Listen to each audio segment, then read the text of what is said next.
말씀입니다.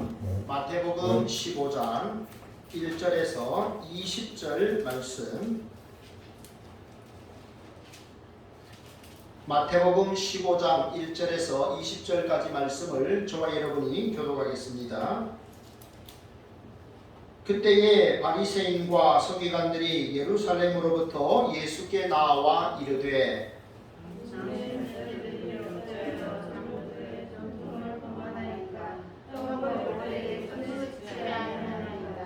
대답하여 이르시되 너희는 어찌하여 너희의 전통으로 하나님의 계명을 범하느냐.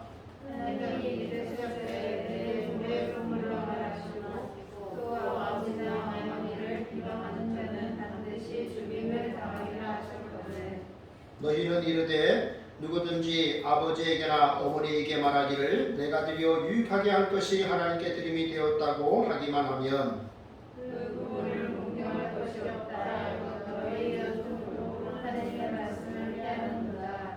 외식하는 자들아, 이사야가 너희에 관하여 잘 예언하였도다. 일렀으되 이 백성이 입술로 나를 공경하되 마음은 내게서 멀어다.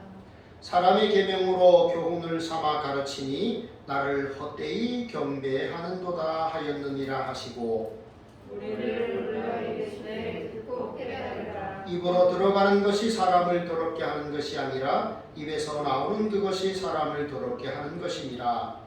이에 그들이 나와 이르되 바리새인들이 이 말씀을 듣고 원림이 된 줄 아시나이까. 예수께서 대답하여 이르시되 심은 것마다 내 하늘 아버지께서 심으시지 않은 것은 뽑힐 것이니 그냥 두어라. 그들은 맹인이 되어 맹인을 인도하여도다.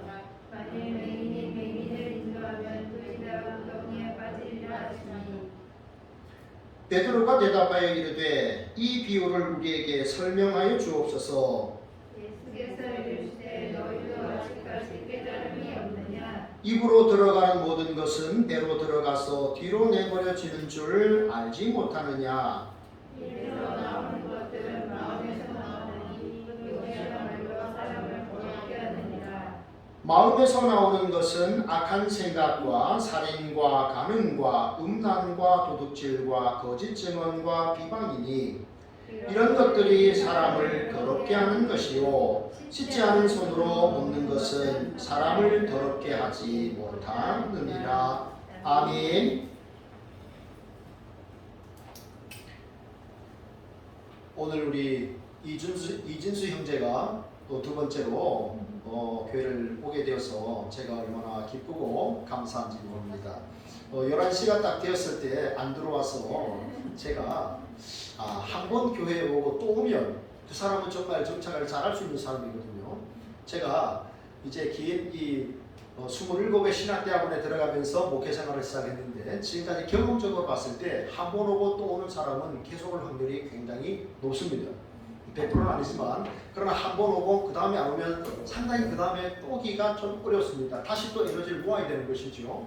그래서 오늘 아무 대답이 없었는데 카톡으로 오라고 제가 보내긴 했는데 대답이 없어서 오늘 혹시 못 오는가 그렇게 했는데 이렇게 오니까요 목사의 기분이 또 이렇게 한층 더 이렇게 힘이 또 납니다. 하나님께서도 얼마나 기뻐하실까 이런 생각을 하게 됩니다. 여러분 우리 사람이 다른 사람을 가까이 할 때 어떤 사람을 여러분 가까이 하고 싶습니까? 칭찬받는 사람, 그죠? 다른 사람에게 사랑받는 사람, 그런 사람 우리들도 가까이 하고 싶고요. 좀 뭐랄까요? 좀 왕따를 당한다고 할까요? 뭐 좀 이렇게 좀 그러면 우리도 다가가기가 사실 조금 어려운 것이 좀 사실입니다. 그렇죠? 네, 우리의 인생이 하나님과 사람 앞에 사랑받고 칭찬받는 그러한 복된 삶을 살 수 있기를 축복합니다. 여러분 어떤 사람이 하나님의 칭찬을 받는 사람입니까? 오늘 성경은 그것을 말씀하고 있습니다. 하나님께 칭찬받는 사람, 어떤 삶을 우리가 살 때 그러한 삶을 살아갈 수 있을 것인가? 네, 우리가 성경을 통해서 우리가 세 가지로 한번 함께 살펴보기를 원합니다. 자, 첫째 같이 한번 읽겠습니다. 첫째 시작. 말씀을 더 소중히 여기는 사람. 네. 하나님께 칭찬을 받으려면요, 여러분 하나님의 말씀을 소중히 여기시면 됩니다. 하나님의 칭찬을 받으려면 우리가 이 땅에 사는 동안에 하나님의 말씀을 소중히 여기고 그 말씀을 계속 우리가 묵상하며 살아가면 되는 거예요. 여러분, 묵상하다라는 이 뜻은 뭐냐면 사람이 개에게, 우리 요한이가 혹시 개에게 뼈다귀 준 적이 있습니까? 소고기나 돼지고기에 뼈를 이렇게 던져준 적이 있나요? 아직 없습니까? 예. 한번 여러분 소나 소고기나 닭고기 혹은 돼지고기 그런 어떤 뼈들을 한번 개에게 던져줘 보십시오. 살이 좀 붙어 있는 거. 그러면 개는 그 돼지고기, 돼지갈비 껍데기 그것을 탁 입에 물고 그걸 뜯어 먹고 빨고 또 그것을 떨어뜨려 놓고 개가 또 몸을 뒤집어서 뒹굴뒹굴하고 좋아합니다. 그게 묵상하다라는 뜻입니다.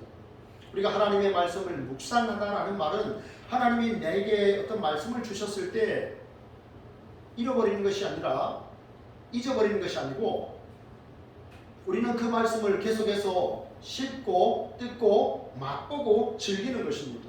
그게 묵상하는 것입니다. 여러분 일주일 전에 여러분 이 시간에 어떤 말씀을 들었습니까? 제가 어떤 말씀을 전했는지 기억하시는 분이 계십니까? 요한이 일주일 전에 목사님이 무슨 말씀을 전했죠? 모르겠어요. 네, 요한 복음을 전했습니다. 그죠? 네, 요한복음 3장 하나님이 세상을 이처럼 사랑하사 독생자를 주셨으니 이는 그를 믿는 자마다 멸망하지 않고 영생을 얻게 하려 하심이라. 제가 우리 교회에 새로운 방문객이 올 것이라고 믿고 복음을 준비를 했습니다. 일주일 전에 말씀이죠. 그런데 그 말씀을 듣고 나가는 순간에 우리가 대부분이 잊어버리지 않습니까? 잊어버리지 말고 집에 가셔서 씹고 뜯고 맛보고 즐기는 삶, 반복적인 그런 삶, 묵상하는 삶을 우리가 살아가야 되는 것입니다. 그런 사람이 하나님의 칭찬을 받는 것이죠. 오늘 성경에 보면 이 서기관과 이 바리새인들이 예수님을 찾아왔습니다. 그리고 뭐라고 말합니까? 선생님, 당신의 제자들은 어떻게 장로의 전통을 어깁니까? 장로의 전통이 뭡니까? 외부에서 사람이 집에 들어오면 손에 뭔가 좋지 않은 것이 묻어 있을 수 있기 때문에 항상 손을 씻는 겁니다. 네. 그리고 식사 전에 반드시 손을 씻는 겁니다. 그런데 예수님의 제자들이 아마 손을 씻지 않고 식사를 했나 봅니다. 그래서 그것을 가지고 예루살렘으로부터 와가지고 예수님께 따지듯 항변하는 것이죠. 왜 당신의 제자들은 먹을 때에 손을 씻지 않고 먹습니까? 왜 장로의 전통을 어깁니까? 라고 이렇게 물어봅니다. 그때 예수님께서 뭐라고 말씀하십니까? 너희는 너희의 전통으로 하나님의 말씀을 위배하였도다. 너희들이 사람의 전통으로 장로의 전통으로 하나님의 말씀을 너희들이 범하였다라는 말씀을 합니다. 이렇게 말씀하고 있죠. 너희는 어찌하여 너희의 전통으로 하나님의 계명을 범하느냐. 이 말씀은 똑같이 마가복음 7장 12절에도 나오는 말씀인데요. 너희는 이르되 사람이 아버지에게나 어머니에게나 말하기를 내가 드려 유익하게 할 것이 고르반 곧 하나님께 드림이 되었다고 하기만 하면 그만이라고 하고 자기 아버지나 어머니에게 다시 아무것도 하여 드리기를 허락하지 아니하여 너희가 전한 전통으로 하나님의 말씀을 폐하며 또 이 같은 일을 많이 행하느니라. 이런 뜻입니다. 이게 무슨 뜻이냐면요, 내가 부모를 섬기는 일에 물질을 투자해야 됩니다. 부모를 공경하는 일에 물질을 투자해야 되는데 내가 부모를 공경해야 하는 그 물질, 그 돈을 가지고 하나님께 드리는 겁니다. 어머니 아버지, 내가 이번에 어머니 아버지께 드려야 되는 그 용돈을, 물질을 내가 하나님께 드렸습니다. 이렇게 말하기만 하면 하나님께 드렸다는 뜻이 고르반이라는 뜻이거든요. 그렇게 말하면 부모에게 더 이상 아무 효도를 안 해도 된다. 이것이 장로의 전통이었습니다. 부모에게 마땅히 드려야 하는 그 물질, 그것을 우리가 하나님께 이번에 드렸습니다 라고 말하면 부모에 대해서 아무런 공경을 하지 않아도 된다고 가르치는 것이 당시 장로들의 전통이었다는 겁니다. 너희가 이것으로 하나님의 계명을 범하였도다. 지금 이런 말씀을 하십니다. 제자들이 아마 먹을 때에 손을 씻고 먹지 않은 그 일 때문에 이 서기관과 바리새인들이 찾아오고 예수님을 따졌지만 그래 예수님은 너희의 유전과 너희의 전통으로 하나님의 말씀을 너희가 범하였도다. 너희가 지금 이런 식으로 하나님의 말씀과는 위배된 이런 가르침을 사람에게 가르치고 있도다. 이렇게 예수님께서 말씀하시는 것을 볼 수가 있습니다. 여러분, 서기관이라는 말, 바리새인이라는 말은요, 굉장히 파리스라는 말은 굉장히 아주 좋은 뜻입니다. 구별되다라는 뜻이에요. 우리는 하나님을 위해서 구별된 사람입니다. 우리는 뭐 일주일에 뭘 어떻게 하고 뭘 어떻게 하고 막 이렇게 자기들을 드러냅니다. 그런데 실상을 보면 그들의 삶에서 그들이 하나님을 몰아내고 있습니다. 자기 좋은 대로 해석을 하고 전통을 삼아서 사람들에게 가르치는 그런 일을 하고 있습니다. 여러분 생각해보면 우리의 삶은 선택입니다. 오늘 이 주일 아침 여러분들이 하나님 앞에 나오기로 선택한 겁니다. 결단하신 거예요. 우리의 인생은 선택과 결단으로 이어집니다. 여호수아를 여러분이 잘 아실 겁니다. 여호수아를 보면 여호수아가 이런 말을 합니다. 여호수아 24장 15절입니다. 이스라엘 백성들 앞에서 너희가 우상을 섬길 것인지 하나님을 섬길 것인지 결단하라. 만일 여호와를 섬기는 것이 너희에게 좋지 않게 보이거든 너희 조상들이 강 저쪽에서 섬기던 신들이든지 또는 너희가 거주하는 땅에 있는 아모리 족속의 신들이든지 너희가 섬길 자를 오늘 택하라. 오직 나와 내 집은 여호와를 섬기겠노라. 너희가 어떤 신을 섬기는지 너희들 선택해라. 아모리 족속에 섬기던 신이든지 너희가 강 저쪽에 애굽에서 섬기던 여러 가지 그 온갖 잡종 그런 신들을 섬기든지 너희들 선택해라. 그러나 오직 나와 내 집은 여호와를 섬기겠노라. 그렇게 고백을 합니다. 그러니까 이스라엘 백성들도 따라합니다. 우리가 결단코 여호와를 버리고 다른 신을 섬기지 않겠나이다. 선택입니다. 자 여러분 이런 경우가 생긴다면 어떻게 하시겠습니까? 어떤 한 사람이 시력이 나빠졌습니다. 젊었는데 시력이 나빠졌습니다. 그래서 수술을 받았습니다. 그런데 문제는 시력은 완전히 회복이 됐는데 수술을 하다가 뇌의 신경기능을 잘못 건드려서 뇌의 기억력이 상실된 겁니다. 이상하게 된 겁니다. 의사가 다시 수술을 했습니다. 그런데 이번에는 기억력은 완전히 살아났습니다. 그런데 눈이 또 문제가 생긴 겁니다. 당황한 의사가 환자에게 말합니다. 눈을 택하시겠습니까? 기억력을 택하시겠습니까? 여러분 같으면 뭘 택하시겠습니까? 눈입니까? 기억력입니까? 자 나는 눈입니다. 손 한번 들어보세요. 눈 한 사람. 자 나는 기억력입니다.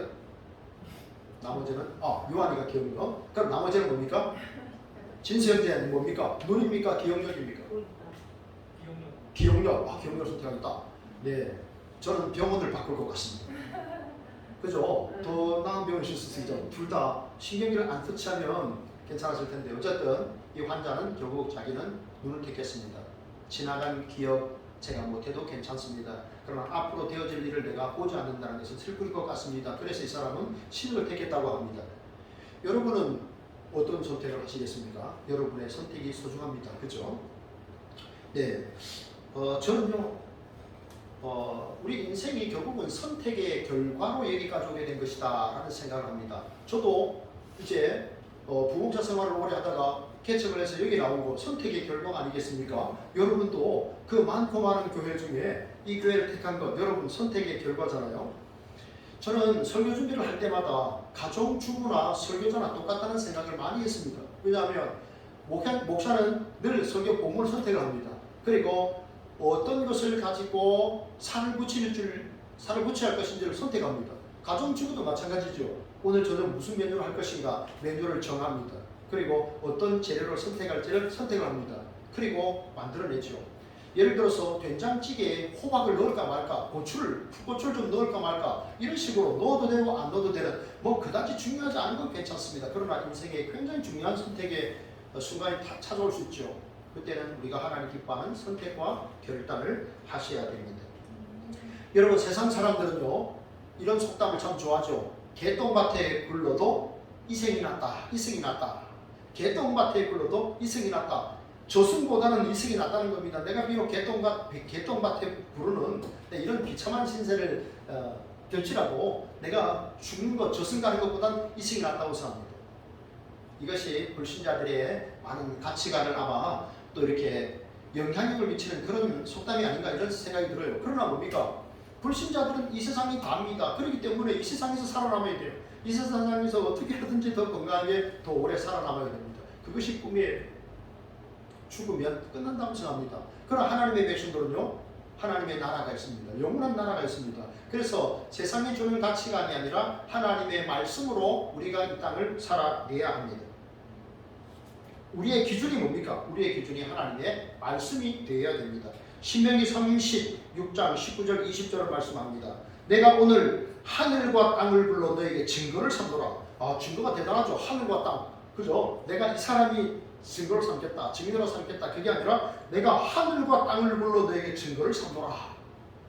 내가 생명과 사망과 복과 저주를 내 앞에 두었은즉 너와 내 자손이 살기 위하여 생명을 택하고 내 하나님 여호와를 사랑하고 그의 말씀을 청종하며 또 그를 의지하라. 성도 여러분, 영원한 생명을 선택하시기 바랍니다. 하나님의 말씀을, 하나님을 선택하시기 바랍니다. 주께서 사랑받는, 주께서 사랑하시는 여러분, 늘 영원한 생명, 하나님을 먼저 선택하시기를 바랍니다. 여러분, 제가 한번 물어보겠습니다. 여러분은 혹시 커피의 쓴맛을 즐겨 하십니까? 커피의 쓴맛. 커피의 쓴맛을 아는 분이 정말 커피를 아는 분이라고 합니다. 여러분, 그러면 여러분은 성경의 쓴맛을 한번 보셨습니까? 성경의 쓴맛. 성경의 쓴맛을 보셔야 됩니다. 성경의 쓴맛을 보셔야 참 내가 성경을 읽은 겁니다. 내가 성경을 숱하게 읽으면서 성경의 쓴맛을 보지 못했다. 나는 나의 부패함도, 나의 타락한 나의 본성도, 나의 더러운 그러한 모습도 내가 성경을 통해서 만나지 못했다, 발견하지 못했다. 주께서 나를 말씀을 통해 책망하지 못했다. 그런 성경의 쓴맛을 내가 안 봤다면 난 아직 성경을 깊이 묵상하지 못한 거예요. 여러분, 성경의 쓴맛을 보시기 바랍니다.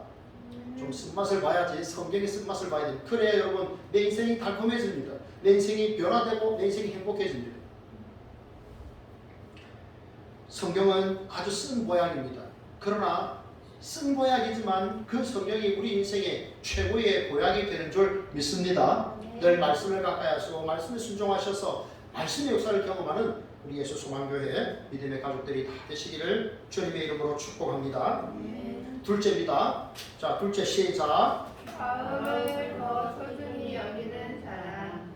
네, 하나님께서 칭찬하시는 사람. 첫째는 말씀을 더 소중히 여기는 사람이고요. 둘째는 마음을 더 소중히 여기는 사람입니다. 7절, 8절, 9절입니다. 외식하는 자들아, 이사야가 너희에 관하여 잘 예언하였도다. 일러스되 이 백성이 입술로는 나를 공경하되 마음은 내게서 멀도다. 사람의 계명으로 교훈을 삼아 가르치니 나를 헛되이 경배하는도다. 이 예수님의 말씀은 예수님께서 이사야 29장 13절의 말씀을 인용하신 건데요. 주께서 이르시되 이 백성이 입으로는 나를 가까이하며 입술로는 나를 공경하나 그들의 마음은 내게서 멀리 떠났나니 그들이 나를 경외함은 사람의 계명으로 가르침을 받았을 뿐이니라. 아멘. 입으로는 하나님을 공경한다라고 말하지만 마음은 멀어진 사람들입니다. 여러분, 지난 금요일에 목사님들 한 15명이 모여있는 카톡방에 어떤 목사님이 어떤 젊은이, 수혈을 받는 젊은이의 사진을 올려놓고 긴급 수혈이 필요합니다 이러면서 긴급 수혈을 해줄 수 있는 목사님이 있습니까? 그랬습니다. 그런데 대부분의 목사님들이 기도하겠습니다 라고 했습니다. 기도하겠습니다. 그런데 어떤 한 분이 얼마 후에 헌혈 사진을 올려놨습니다. 뭐 비유가 적절할는지는 모르겠지만 그 사진의 모습을 보면서 누가 더 정말 마음으로 사랑하는 사람일까 하는 생각을 한번 해봤습니다. 저는 헌혈을 했을까요? 안 했을까요? 저는 못했습니다. 저는요 서울에 있을 때 7,000명의 헌혈자를 모집합니다 해가지고요, 서울 용산에서 서울역 서울 광장으로 가가지고요, 서울시청 광장으로 가가지고 헌혈줄에 서가지고 제가 이제 차에 올랐는데요, 제 피를 검사들이요, 아저씨 피는 헌혈하기에 적절하지 않습니다. 이제 헌혈하러 오지 마세요 그러더라고요. 제가 20대 때는요 1년에 6번 헌혈했거든요. 청년은 피가 깨끗하니까 자주 오라고, 2달에 한 번씩 오라고 그래가지고요 자주 가서 피를 뽑았거든요. 그런데 있잖아요, 야 이제 49만이 막 되고 막 이러니까요, 아저씨 이제 오지 마세요. 피가 깨끗하지 않습니다. 헌혈하기에 적합하지 않습니다. 그래갖고 제가 있잖아요, 긴 시간 기다렸다가 그냥 집에 왔다니까요. 그래 그 이후로 또 한 번 길에 있는 헌혈차에 또 갔는데 또 그러는 거예요. 아저씨 헌혈하지 마세요. 그래서 그 이후로 제가 헌혈은 못하고 있습니다. 깨끗한 피를 줘야 되잖아요, 그죠? 제가 이제 그 일을 이렇게 보면서요, 그런 생각이 들었어요. 야, 정말 물론 기도하는 것도 너무 귀한 일인데 긴급한 헌혈자를 필요로 합니다라고 하면 누가 가서 피를 뽑아서 지정 헌혈을 해주는 것을 원했잖아요. 근데 한 사람이 그렇게 했어요. 이게 정말 마음으로 사랑하는 사람구나, 이런 생각을 제가 했습니다. 여러분, 여기 보면요, 나를 경외하면 사람의 계명으로 가르침을 받았을 뿐이라. 예수님 지금 그런 말씀하셨는데 바리새인들이 삼고 있는 그 전통, 장로의 전통이라고 하는 그것이 인간에게서 기원했다는 이런 말씀입니다. 그것이 하나님의 말씀에서 기원된 것이 아니라 인간의 기준에서 인간을 근원으로 해서 그러한 가르침들이 나왔다. 하나님의 말씀과 정면으로 대치되는 거죠. 하나님의 계명과 인간의 그 장로들의 전통이 서로 상반되는 것입니다. 그런 말씀을 하는 것이죠. 여러분, 우리가 하나님 앞에 참 기쁨으로 예배를 합니다. 참 물질을 여러분들이 이렇게 어렵게 직장 생활에서 여러분이 물질을 하나님 앞에 드리는데요. 하나님께서 뭐라고 말씀하시느냐?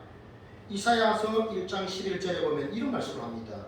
여호와께서 말씀하시되 너희의 무수한 재물이 나에게 무엇이 유익하냐? 나는 수장의 번제와 살찐 짐승의 기름에 배불렀고 나는 수송아지나 어린 양이나 수점소의 피를 기뻐하지 아니하노라. 너희가 내 앞에 보이러 오니 이것을 누가 너희에게 요구하였느냐? 내 마당만 밟을 뿐이니라. 헛된 재물을 다시 가져오지 말라. 분향은 내가 가정이 여기는 바요 월삭과 안식일과 대회로 모이는 것도 그러하니 성회와 아울러 악을 행하는 것을 내가 견디지 못하겠노라. 여러분, 굉장히 많은 피의 제사, 짐승의 제사를 드렸는데 하나님은 내가 그 피를 기뻐하지 않는다. 내가 너희들이 모이는 것 월사 예배 기뻐하지 않는다. 너희들이 왜 그러냐? 하나님께서 말씀하십니다. 너희들이 성회와 악을 아울러 악을 행한다. 너희들이 예배를 드리면서 동시에 죄악을 행하는데 회개하지 아니하고 죄에 대해서 하나님에 대한 두려움도 없이 형식적으로 행하고 있다 이 말입니다. 많은 재물을 가지고 하나님께 드린다고 말하지만 너희의 마음이 죄악을 떠나지 아니하였도다. 그래서 내가 이것을 견딜 수 없노라. 주님이 우리가 하나님 앞에 예배하는 이 자세를 주님이 견딜 수 없다고 말했습니다. 예배하며 동시에 죄악을 한 거리낌 없이 저지르는 모습 때문에 하나님께서 견디지 못하겠다 말씀하셨습니다. 여러분, 내가 온 마음으로 하나님을 예배하는 경배하는 그 마음이 없이 껍데기만 나와서 있는 그 모습이라면 하나님께서 그 예배를 그 제사를 기뻐하실 리가 없다는 것입니다. 여러분, 한 율법사가 예수님께 나와서 예수님에게 묻습니다. 예수님, 어떤 계명이 가장 큽니까? 라고 하니까 예수님께서 뭐라고 말합니까? 너는 마음을 다하고 목숨을 다하고 뜻을 다하여 주 너의 하나님을 사랑하고 주 너의 하나님을 사랑하는 이것이 크고 첫째 되는 계명이에요. 하나님을 사랑하는데 마음과 목숨과 뜻을 다하여 하나님을 사랑하는 것입니다. 여러분, 마음을 먼저 드리는데요. 마음이 목숨보다 먼저입니다. 마음을 다한다 하는 말은요, 가식이 없는 내면의 진실함을 말하는 거예요. 내가 가식적이지 아니하고 내 마음에 거짓이 없는 거예요. 그것이 마음을 다하는 자세입니다. 그래서 잠언 4장 23절은 무릇 모든 지킬 만한 것 중에 더욱 내 마음을 지키라. 생명의 근원이 이에서 납니다. 지킬 만한 것 중에 뭘 더 지켜야 됩니까? 마음을 지키라. 왜냐하면 이 마음에서 여기서 생명의 근원이 시작이 되기 때문에 우리의 마음을 지켜야 됩니다. 여러분, 그러면 그리스도인들이 우리의 마음을 지킨다는 것은 어떤 걸까요? 마음을 지키기가 참 성을 빼앗는 것보다 더 어렵다고 성경이 말하거든요. 그러면 어떻게 우리의 마음을 지킬까요? 그러면 우리의 마음을 지킨다는 것은 무슨 뜻일까요? 우리의 마음을 지킨다는 것은 우리가 성령의 충만함을 받아서 예수님의 마음으로 내 마음이 충만해지는 겁니다. 내 마음이 예수님의 생각으로 충만해지는 겁니다. 그게 내 마음을 지키는 것입니다. 예수님은 어떤 분이십니까? 빌립보서 2장 5절에 그는 근본 하나님과 본체시라 하나님과 동등됨을 취할 것으로 여기지 아니하시고 오히려 자기를 비워 종의 형체를 지니사 사람들과 같이 되셨다라고 했습니다. 그 예수 그리스도의 마음, 그 마음을 우리가 품어야 됩니다. 여러분, 사람의 몸의 온도가 몇 도입니까? 제가 설교 준비를 하다가 사람의 몸의 온도가 몇 도인가, 왜 하나님께서 이렇게 만들어 놓으셨을까? 제가 인터넷을 찾아봤는데요. 사람의 몸의 온도가 36.5도입니다. 그런데 왜 하나님께서 이렇게 만들어 놓으셨을까? 갑자기 궁금해졌어요. 인터넷을 찾아보니까 놀랍죠. 2010년에 아인슈타인 의과대학의 아르투로 카사데바리라고 하는 교수가 엠비오라는 잡지에 이미 2010년에 발표를 했어요. 인간의 몸의 온도가 36.5도인데 이것은 에너지와 외부에서 들어오는 그러한 바이러스, 세균을 막는 데 필요한 최적의 온도라는 겁니다. 우리 인생을 살아가는 데 있어서 이 에너지 그리고 외부로부터 들어오는 어떤 세균들 그런 것들을 막아내는데 가장 적절한 온도가 32.5도라는 거예요. 너무 낮으면 어떻게 됩니까? 세균이 들어와서 죽지 않겠죠. 세균이 머리로 올라가고 온몸으로 퍼져서 사람이 금방 죽을 수 있겠죠. 너무 뜨거우면 또 안 되죠. 그래서 이 온도를 맞춰놨다는 겁니다. 에너지와 세균을 막는 데 최적의 온도. 야, 하나님 그걸 아시는 거죠? 그래서 적절하게 우리가 어떻게 해서 감염이 되고 세균이 들어와도 자가면역으로 이렇게 치료할 수 있도록 하나님 우리의 몸을 만드시는 거죠. 참 하나님 참 좋으신 분이죠. 그런데 더 좋으신 하나님은요, 우리의 이 죄의 문제, 우리가 죄와 사망의 문제를 스스로 해결할 수 없기 때문에 하나님의 아들까지 보내주셨어요. 그 아들을 보내주셨어요. 얼마나 감사하고 기쁜 일입니까? 하나님의 아들 예수 그리스도, 그분은 우리를 살리시기 위해서 십자가에서 죽기까지 하셨죠.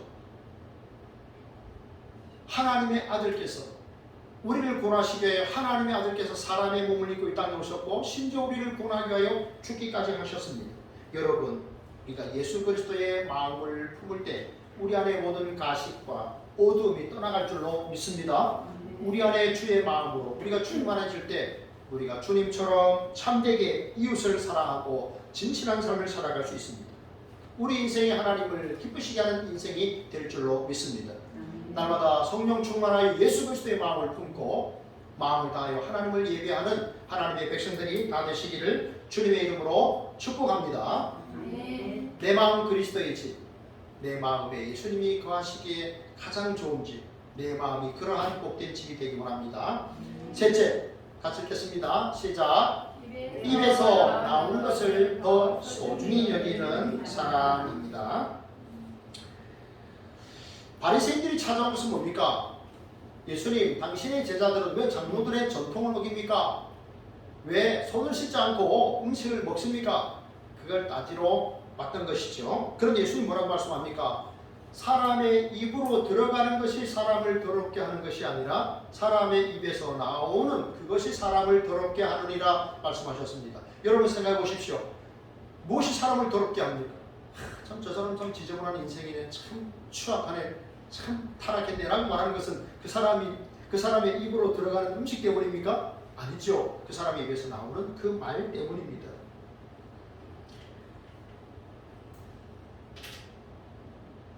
여러분, 오늘 성경에 보면 입에서 나오는 것이 결국은 마음에서 나온다라고 했습니다. 마음은 바치고 그 마음에서 나는 모든 것들이 다 이렇게 생각에, 사람의 마음은 바치고 거기서 생각이라고 하는 새싹이 자라는 거죠. 그래서 나의 모든 소원, 나의 의지의 결단, 모든 도덕적인 결정은 마음에서 내려지는 것입니다. 자, 그런데 우리가 사람이 타락했다는 말을 하는데요. 그 말은 뭐냐면 그 사람의 마음이 타락했다는 거예요. 그래서 마음을 바로 써라. 우리 어머니 저희들 어렸을 적에 마음을 바로 써야 된다 그런 말씀을 자주 하셨어요. 마음을 바로 써라. 그 양심을 바로 써라 하는 건데요. 여러분, 사람이 전적으로 타락했기 때문에 이 마음을 바로 쓸 수가 없어요. 우리 안에 있는 모든 이 마음, 이 생각들이 여기서 자라는데, 네, 우리가 전적으로 타락했기 때문에 마음이 바를 수가 없어요. 마음에서 나오는 것을 성경이 말씀합니다. 첫 번째는 악한 생각이에요. 악한 생각이라. 마음에서 나오는 것이 악한 생각이랬어요. 여러분, 이 악한 생각이라고 하는 것은요, 판단하다 그런 뜻이에요. 판단하다, 분석하다, 따지다 이런 뜻인데요. 여러분, 저나 여러분이나 뭐든지 무엇을 할 때든지 따져야 됩니다. 분석하시기 바랍니다. 분석해야 돼요. 그런데 뭡니까? 세상 사람들은요, 저 중심에 예수님이 안 계십니다. 그죠? 네. 그래서 어쨌든지 나의 이름이 높아져야 되고 나에게 이익이 돼요. 나에게 이익이 되면 그건 선한 거예요. 나에게 이익이 별로 안 돼요. 그럼 그것은 나의 관심도 없고 생각도 안 해요. 그러나 여러분, 하나님의 백성들은요, 예수님이라면 어떻게 하실까를 생각합니다. 나의 이익이고 나의 삶도 중요하겠지만 그러나 그 이전에 먼저 예수님이라면 어떻게 하실까? 이게 하나님의 뜻이겠는가? 이게 하나님이 가장 기뻐하는 것이겠는가? 한 번 더 생각해 보는 것이죠. 여러분, 입에서 나오는 것은 악한 생각이라. 그리고 나오는 것들 보십시오. 여러분, 전부 악한 것들입니다. 여러분, 십계명을 보세요. 십계명은요 모두 10가지 계명인데 그 중에 하나는 몇 가지일까요? 퀴즈를 하면 될까요? 십계명의 하라, 긍정의 말씀은 몇 가지입니까? 네, 그렇죠. 2가지입니다. 네. 그러면 악한 것은 몇 가지일까요? 8가지입니다. 하지 말라가 대부분입니다. 하나는 뭡니까? 4계명과 5계명만 하라예요. 안식일을 지켜 거룩히 행하라. 4계명, 5계명 내 부모를 공경하라. 요것만 하라예요. 나머지는 다 하지 말라예요. 부모를 공경하라. 그렇죠? 6계명 뭡니까? 살인하지 말라. 간음하지 말라. 도둑질하지 말라. 내 이웃을 대하여 거짓 증거하지 말라. 내 이웃의 집을 탐내지 말라. 다 말라 하지 말라. 악한 생각에서 비롯되는 거예요. 악한 생각. 우리의 마음이 따지고 분석하는 거예요. 어떻게 하면 나에게 즐거움이 될까 하는 거예요. 그래서 악한 생각입니다. 그러니까 이런 모든 것들이 다 나오는 거예요. 살인, 간음, 음란, 뭐 다른 거 다 나오는 거예요. 그리고 마지막에 뭡니까? 여기 회방이 나옵니다. 회방. 회방이 뭡니까? 인격 모독하는 거예요. 그 사람이 하지 않았는데 그 사람은 인격 모독하는 거예요. 심지어 이 회방이라는 말은 하나님에게 신성 모독하는 것까지 의미합니다. 악한 생각을 하니까 하나님이 없다라고 말합니다. 하나님이 죽었다라고 말합니다. 악한 생각에서 나오니까 사람도 이렇게 인격도 모독하지만 신성 모독을 하는 거예요. 악한 생각의 결과들입니다. 회방까지가 그렇습니다. 여러분, 이런 것들이 사람을 더럽게 합니다. 생각 속에서 이 말, 생각의 결정체가 말이거든요. 말, 결국 이 안에서 그렇게 생각하고 있었기 때문에 말이 나오는 거예요. 말이 한순간에 터지는 게 아니라. 그래서 항상 우리가 이 말을 조심하셔야 됩니다. 여러분, 요즘 보니까요, 제가 우리 한국도 그렇고 일본도 보니까요, 코로나 상황이 상당히 좋지 않아요.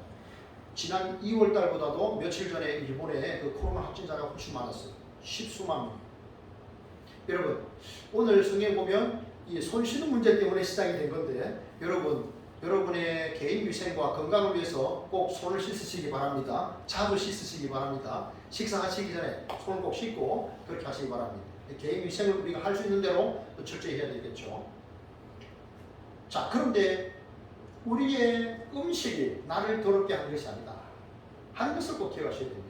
내 입에서 나오는 그 말이 나를 더럽게 한다, 내 인격을 더럽게 한다는 것을 생각을 하셔야 됩니다. 그래서 시편 기자는 시편 141편 3절에서 이런 기도를 합니다. 여호와여, 내 입에 파수꾼을 세우시고 내 입술에 문을 지키소서.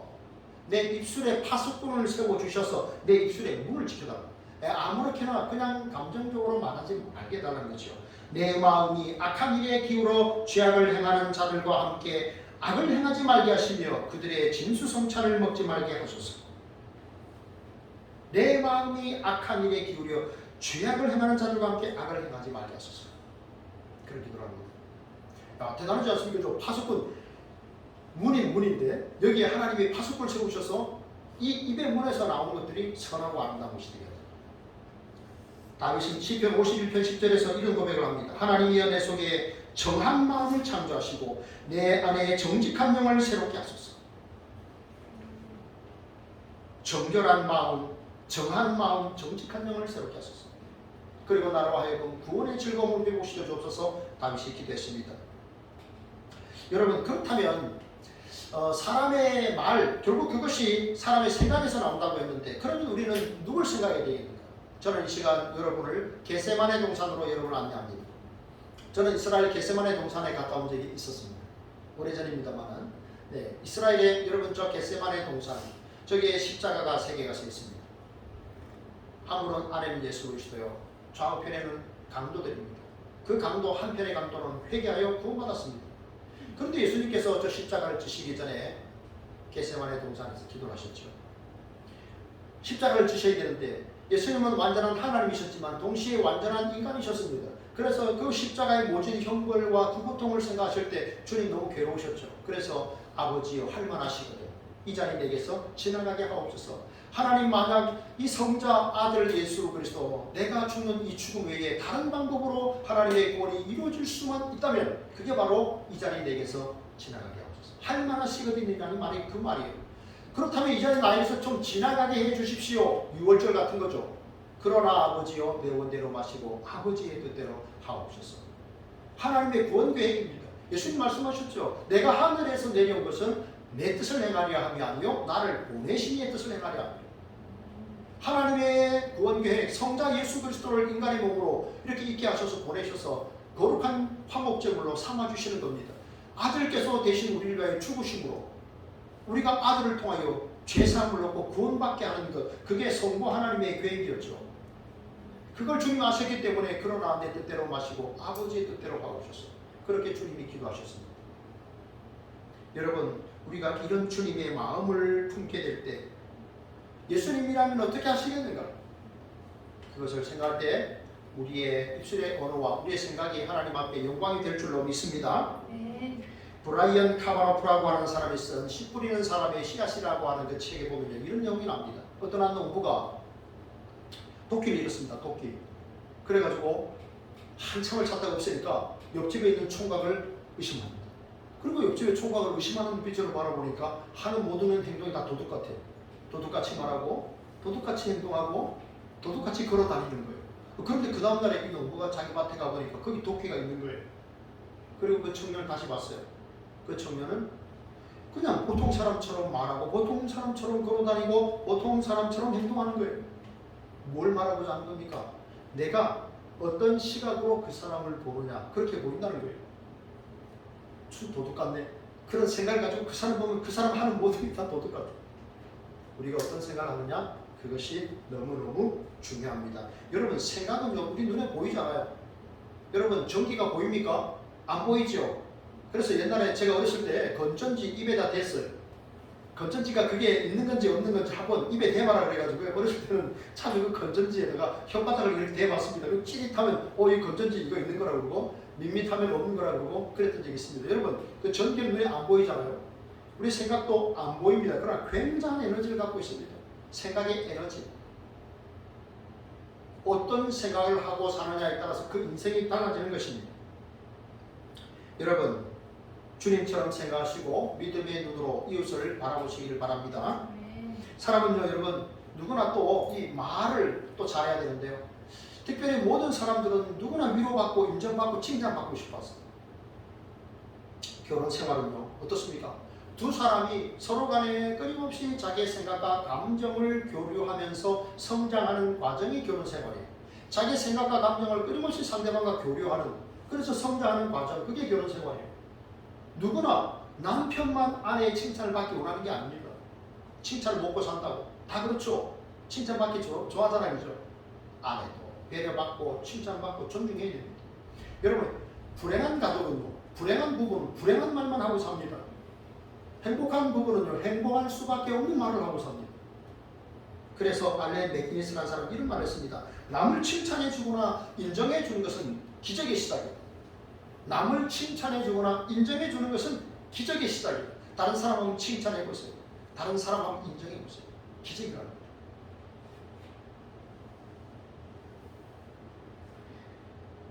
그리스도인의 사명 중에 하나는 격려입니다. 격려.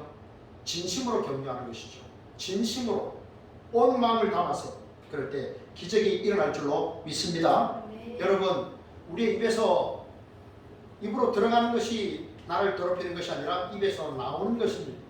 우리의 마음과 생각을 잘 다스려서 우리의 말을 통해 하나님께 영광을 돌리는 우리의 삶이 되기 원합니다. 말씀을 맺습니다. 오늘 하나님께서 칭찬하시는 사람 세 사람, 첫째는 말씀을 더 소중히 여기는 사람, 둘째는 마음을 더 소중히 여기는 사람, 셋째는 입에서 나오는 것을 더 소중히 여기는 사람입니다. 칭찬받기에 합당한 삶을 살아가는 저와 여러분 다 되시기를 진심으로 바랍니다. 하나님 감사합니다. 오늘도 복되게 해주신 하나님 앞에 나와 예배하게 하시니 감사합니다. 우리가 칭찬받기에 합당한 사람의 삶을 살아서 하나님께 영광을 돌리고 이웃을 축복하는 축복의 통로로 살게 하여 주옵소서. 예수님 이름으로 감사하며 기도합니다. 아멘. 찬송가 463장 찬송하시면서 봉헌하겠습니다. 463장입니다.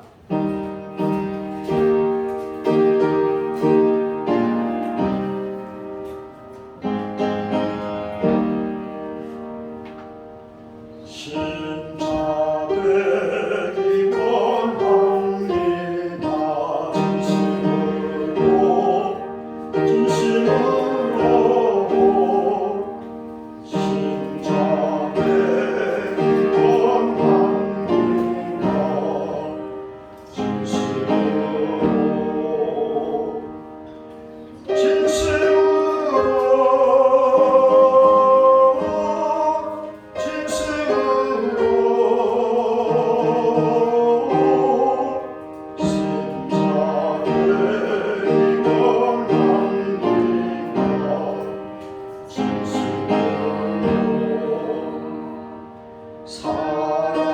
사랑하기 원합니다.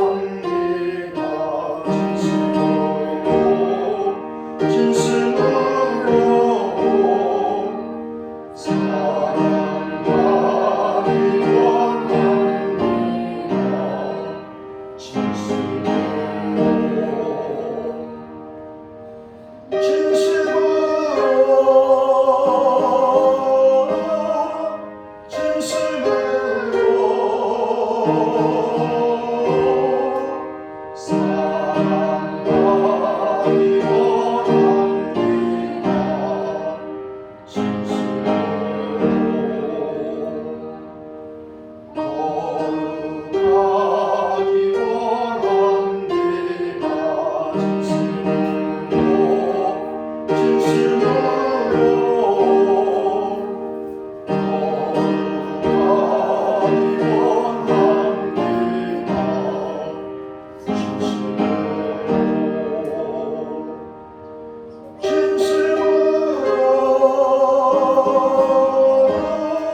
원합니다. 진심으로 예수